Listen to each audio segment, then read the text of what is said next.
Hello students, तो मैं इस वीडियो में आपको बताऊँ क्लास 10th मैथमेटिक्स चैप्टर 3 प्रश्नावली 3.1 2023-24 का ये क्वेश्चन है। तो क्वेश्चन है पहले का दूसरा वाला ये क्वेश्चन है। तो क्वेश्चन स्क्रीन पर शो हो रहा होगा, तो आप क्वेश्चन पढ़िए। क्वेश्चन 5 पेंसिल तथा 7 कलमों का कुल मूल्य ₹50 है, जबकि 7 पेंसिल तथा 5 कलमों का कुल मूल्य 46 है। एक पेंसिल तथा एक कलम का मूल्य हमें ज्ञात करना है। तो सबसे पहले हमें ज्ञात क्या करना है, ये ध्यान में रख लिए। एक पेंसिल और एक कलम का मूल्य, तो हम मान लेंगे एक पेंसिल का मूल्य x है और एक कलम का मूल्य y है। जो ज्ञात करना रहता भाई हम मान लेते हैं। का मूल्य x रुपये है, रुपये ज़रूर लिखना है क्योंकि मूल्य दिया है ना, इसलिए। एक कलम का मूल्य कितना है, ₹12 मान लिया है। ये सब हमने जैसे हमने माना, इसके बाद हम जो प्रश्न में लिखा है उसी के अनुसार लिखने के लिए लिखेंगे प्रश्नानुसार।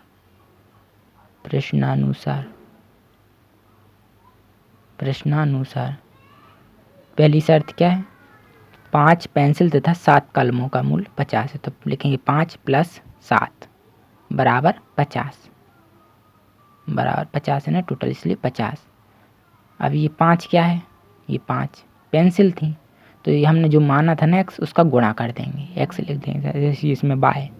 तो ये हमारा समीकरण ऐसा बन गया। लेकिन हम इसमें से y का मान निकालेंगे। y का मान निकालने के लिए क्या करेंगे, जो प्लस में है उसका पहले पक्षांतर करेंगे। तो 7y वैसे ही 50 का 50 ये इस साइड आ जाएगा, तो -5x प्लस था इसलिए माइनस का हो गया, इस साइड आ गया।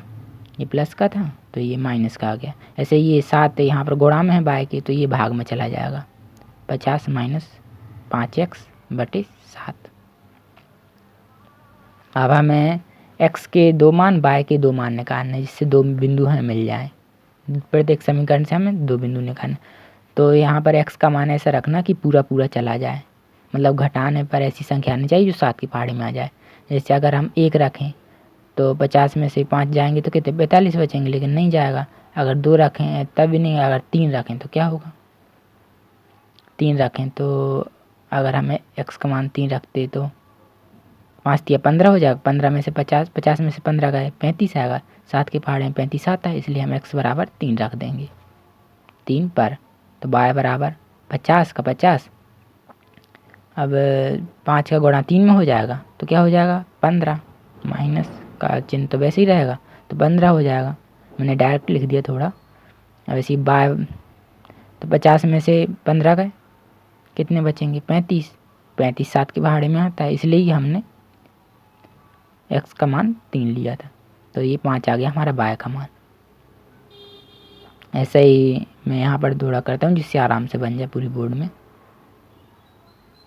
अब हम x का मान ऐसा रखेंगे कि घटाने पर वो पूरा घट जाए और 7 की पहाड़ी में आ जाए। अगर x का मान हम 4 रखेंगे तो क्या आएगा, x का मान अगर हम 4 रखें तो 5 का गुणा 4 में हो जाएगा, तो क्या होगा 5 चौको 20। अगर हम x का मान 4 अगर 10 रखें तो क्या हो जाएगा, जैसे 50 हो जाएगा। 50 50 100 तो आता नहीं है, इसलिए हम 4 रखेंगे। 4 5 का गुणा अगर 4 में करेंगे तो 20 आ जाएगा, लेकिन ये घटाना पड़ेगा हमें, इसलिए हम माइनस कर लेंगे। तो फिर हम जोड़ सकते हैं, ये जोड़ का चिन्ह हो जाएगा। तो 50 और 20 70 हो जाएगा। 70 7 की पहाड़ी में आता है, इसलिए हमने x का मान 4 लिया है, -4 लिया है। तो x का मान -4 लेने पर क्या होगा, y बराबर 50 माइनस, इसको मैं थोड़ा ठीक से लिख देता हूँ, 5 चौको 20 और माइनस माइनस प्लस हो जाएगा बटे 7। इसको मैं ठीक से लिख देता हूँ पूरा, जिससे अच्छे से समझ में आ जाए।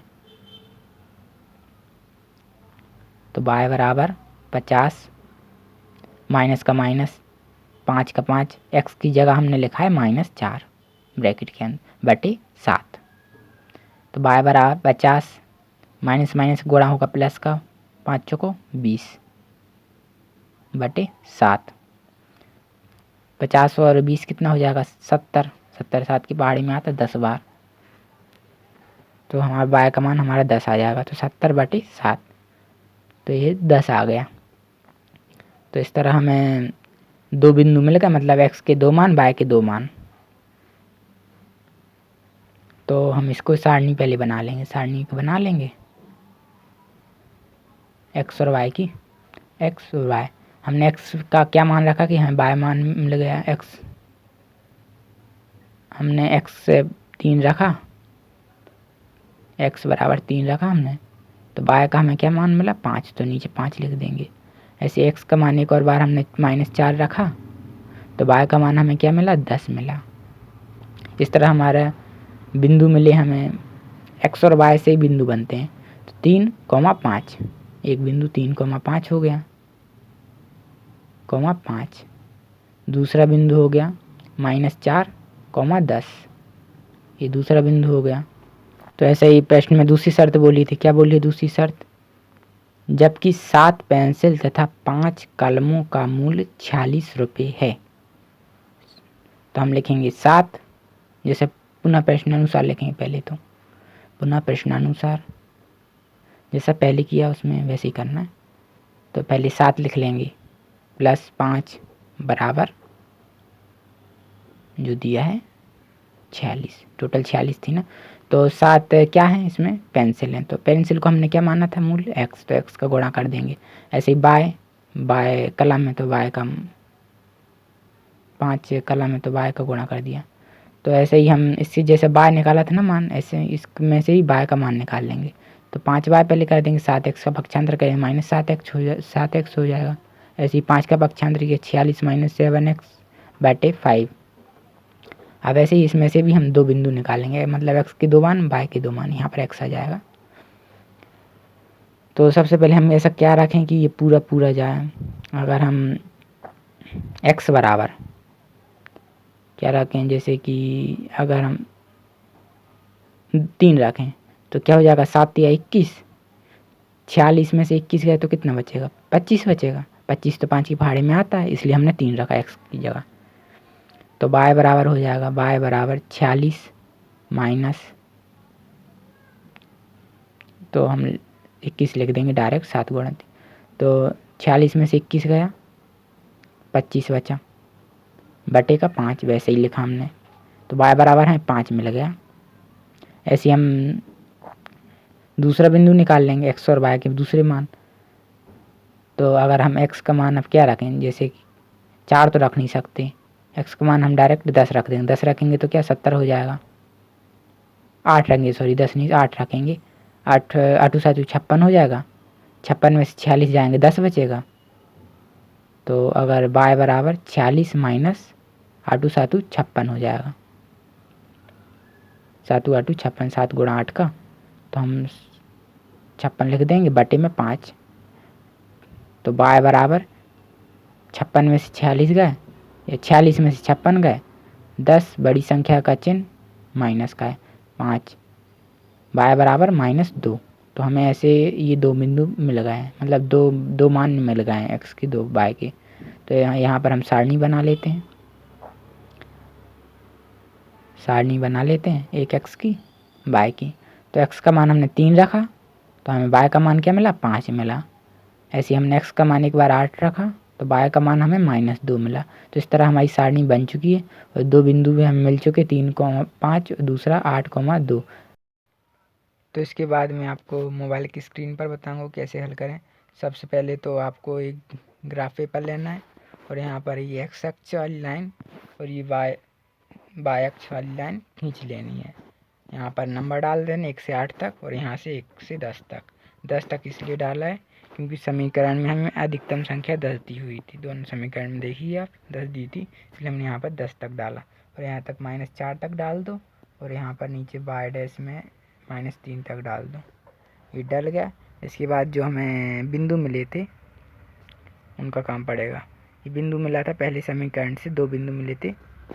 पहला बिंदु हमें मिला था 3,5, तो पहला वाला x कर था, तो x 3 कहाँ पर है, यहाँ पर है, 5 प्लस का है इसलिए ऊपर जाएगा y का मान।